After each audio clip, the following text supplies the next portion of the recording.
ഇതാ വചനമാകുന്ന യേശു കരം നീട്ടി നിന്റെ വീട്ടിലേക്ക് വരികയാണ്. കാണുന്നുണ്ടോ?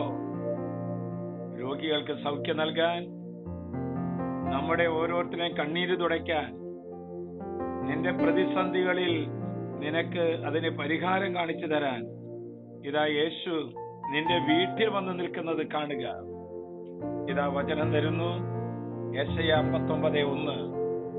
രക്ഷിക്കാൻ കഴിയാത്ത വിധം കർത്താവിന്റെ കരം കുറുകിപ്പോയിട്ടില്ല. കേൾക്കാനാവാത്ത വിധം അവിടുത്തെ കാതുകൾക്ക് മാന്ദ്യം സംഭവിച്ചിട്ടില്ല. കർത്താവിന്റെ കരം കുറുകിപ്പോയിട്ടില്ല. ദൈവത്തിന്റെ കരം തക്ക സമയത്ത് മോനെ നിനക്ക് വേണ്ടി, മോളെ നിനക്ക് വേണ്ടി പ്രവർത്തിക്കുകയും ഉയർത്തുകയും ചെയ്യുന്ന കരമാണ്. ദൈവം എന്നെ കൈവിട്ടോ? എന്നെ മറന്നുപോയോ? എന്തുകൊണ്ട് എന്റെ കാര്യത്തിൽ ഇടപെടുന്നില്ല? എന്റെ പ്രാർത്ഥനയ്ക്ക് ഉത്തരം കിട്ടുന്നില്ലല്ലോ. ഓർക്കുക, നാം ദൈവത്തിന്റെ കരത്തിന്റെ തണലിലാണ്. ഞാൻ കണ്ണീരൊഴുക്കിയതും പ്രാർത്ഥിച്ചതും എന്തേ കർത്താവ് കാണാത്തെ? എന്തേ എനിക്ക് ഇങ്ങനെ? യേശുവിന് ഒന്നേ പറയാനുള്ളൂ, മകളെ, തക്ക സമയം ഇനിയും ആയിട്ടില്ല. തക്ക സമയത്ത് ദൈവത്തിന്റെ കരം നിന്നിലേക്ക് നീണ്ടുവരും. ദൈവകരം സകല ജനങ്ങളുടെയും നേരെ നീട്ടിപ്പിടിച്ച കരമാണ്. സർവ്വജനങ്ങളെയും ഭരിക്കുന്ന കരമാണ്. സർവരെയും ഉയർത്തി സഹായിക്കുന്ന കരമാണ്.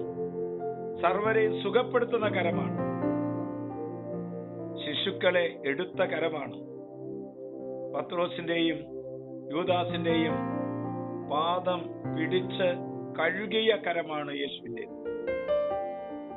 മക്കളെ, അപ്പസ്തോല കാലത്തെന്നതുപോലെ അത്ഭുതങ്ങൾ, അടയാളങ്ങൾ, രോഗശാന്തികൾ ഇന്ന് നിന്റെ വീട്ടിൽ സംഭവിക്കട്ടെ എന്ന് പ്രാർത്ഥിക്കുകയാണ്. 4 ദിവസമേ ഇനി ക്രിസ്മസിനുള്ളൂ. പ്രാർത്ഥിക്കുക. നിന്റെ നിയോഗങ്ങൾ കാണാതെ പോവുകയില്ല. ഒരു ചെറിയ സുവിശേഷ വേല ചെയ്യുക. 5 പേർക്ക് ഷെയർ ചെയ്യുക. ഇതാ കർത്താവിന്റെ കരം നിന്റെ മേൽ, നീ ഇരിക്കുന്ന സ്ഥലത്തിന്റെ മേൽ നീട്ടിപ്പിടിച്ചുകൊണ്ട് കർത്താവ് പറയുന്നു, മോളെ, എന്റെ കരം കുറുകിപ്പോയിട്ടില്ല. എന്റെ കാതുകൾക്ക് മാന്ദ്യവും സംഭവിച്ചിട്ടില്ല. ആശ്വാസപ്രദമായ രാത്രി, പ്രതീക്ഷാ നിർഭരമായ പ്രഭാതം, സൽപ്രവർത്തികൾ നിറഞ്ഞ ദിവസം നൽകി നാം എല്ലാവരെയും അനുഗ്രഹിക്കട്ടെ. പുൽക്കൂട്ടിൽ ഉണ്ണീശോ പിറക്കുമ്പോൾ ഞാൻ എഴുതിയ 5 നിയോഗങ്ങളും ഈശോ സാധിപ്പിച്ചു തരട്ടെ. നമ്മുടെ കർത്താവ് ഈശോ മിശിഹായുടെ കൃപയും പിതാവായ ദൈവത്തിന്റെ സ്നേഹവും പരിശുദ്ധാത്മാവിന്റെ സഹവാസവും പരിമളവും നാം എല്ലാവരോടും ഈ പ്രാർത്ഥനാ ശുശ്രൂഷ സംബന്ധിച്ച സർവരോടും കൂടെ ഉണ്ടായിരിക്കട്ടെ, ഇപ്പോഴും എപ്പോഴും എന്നേക്കും.